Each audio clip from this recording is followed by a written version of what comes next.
Hello, mwasuzeyo mutya, mwasiibyeyo mutya. Abatuuze ba Kim Harkins Immigrations. Leero tugenda kulabayo akantu akatinye ennyo akatuyisaawo mu mirimu gyaffe gino gye tugoba eno, ke bayita job interviews, nga ke kakawakatirwa akamu ku ko ke tulina okuyitamu okubeera nti tufuna emirimu gino.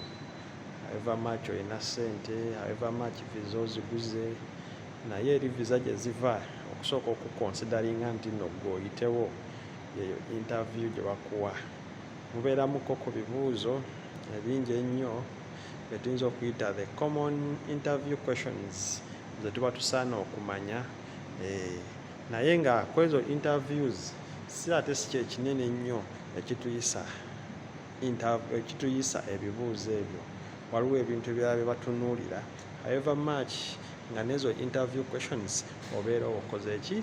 Obeera okubeera ng'olina ozitadde mu minds, olina okubeera ng'ozitadde mu birowoozo.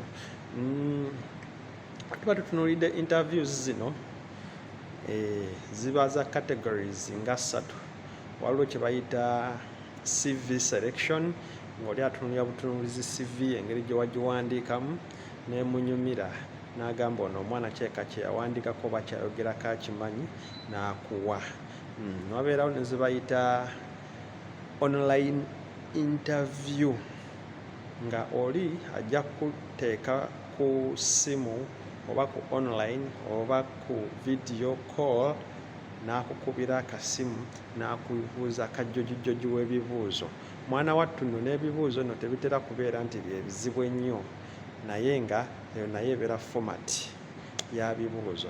Jjukira tuli ku job interview, biki bye basinziirako okubeera nti nno okola ki?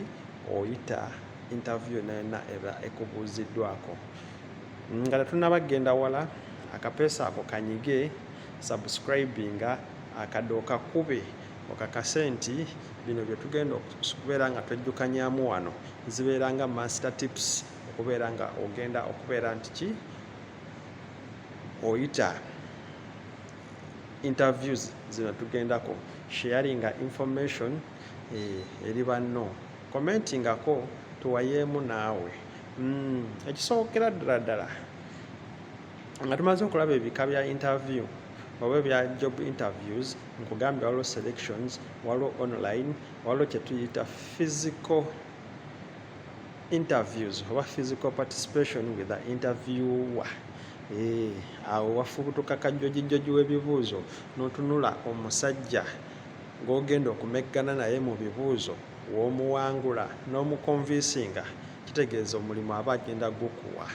Kisookera ddala mu byo olina okubeera confident ne wekkiririzaamu nti by'ogenda okwogera bibyo bikuvaamu era nga byebyo bifaanana n'ebyo bye wawandiise ku page wansi oba bye wawandiika mu CV yo. Twalabanga CV bye bimu ku bipapula ebisaba omulimu. Jjukira ebintu bye wateeka mu CV biba birina okubeera nga bitambulira ddala in the same alignment ne biki by'oba ogenda okwogera. Ekyokubiri, olina okubeera ng'oli so serious, omusajja ng'omutunudde mu maaso nga teweekommoma. Ekimu ku bitumenyesa interviews oba ebitusuuza interviews okwekommoma. Ogenze mu interview ne n'obeera nga gw'ogenza okukwana oba n'oba nga gwe bagenza okukwana, either gwe togenze gwagenda okukwana oba nga agenze okukwana. Bintu biri serious bya kubuuza ku residential gundi buvumu bwo, naye n'otandika okwekommoma, otandika okulya enjala, otandika okubeera ng'ofiiringa unsecure. Ebyo bye bimu ku bitulemesa interviews, oli n'akutunuulira n'alaba nga mu butuufu toli serious. Ekyokusatu, ku residentials zo, empapula zo. Empapula ezo zirina okubeera nga ziflowinga bulungi, nga information nga bw'eritambula nga bw'ogimanyi mu mutwe, nga buli kye bakubuuza mu ezo empapula zo oteeka okuba ng'okimanyi mu A, okuva ku A paka oba B oba C oba D paka ku esembayo. Nga baba bakubuuza wonna any kind of arrangement y'empapula zo oteeka okuba ng'ozimanyi. Okugeza, bayinza okukubuuza obubuuzo butono nnyo nga buli ku kintu kye kimu, balabe oba empapula ezo ze zizo.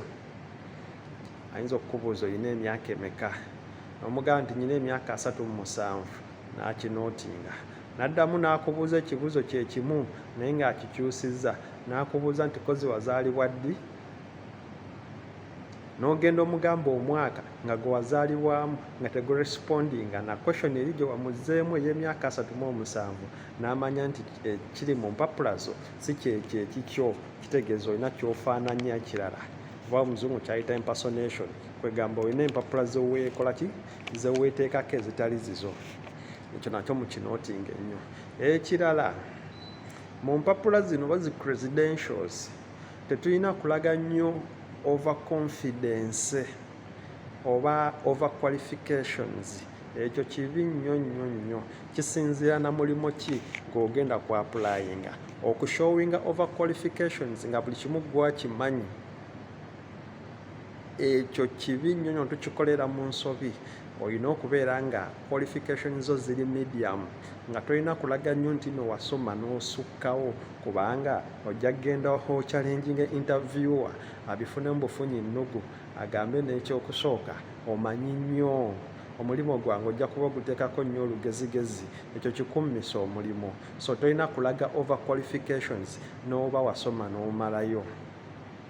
Olina okwetwala awo jjumula wakatikati. Then ekirala, we tuba tusoma ewaffe twamanyira okusoma professions ne tusoma nga tulina zi degrees zaffe, naye ate mu butuufu interviews zino oba bano baboyi abatubuuza interview, professions zaffe si kyekikulu, bo basenga nnyo okumindinga experience, era woba oyogera olina okwekakasaako bbanga kiri obadde okola ebintu ebyo myaka emeka. Ebbanga eryo ly'obadde okola kyekyo kye bayita experience. So era mu lw'obeera ng'oyogera mu mpapula zo olina okubeera nga oyogera bbanga ly'obadde okikolera, bukugu ki bw'olina, so si kubeera nti olina profession eri, wabula wano bukugu experience gy'olina than being profession. Oba bitegeerekese, ndowooza profession kwe kubeera ng'ekintu wakisoma busomi, then ate experience kwe kubeera ng'obadde okola kikole. Then ekirala tetulina okumakinga ennyo mu job interviews, okubeera nga tumanya value yaffe eri company ze tugenda okukolera. Kiki kye tuyinza okugatta ku company?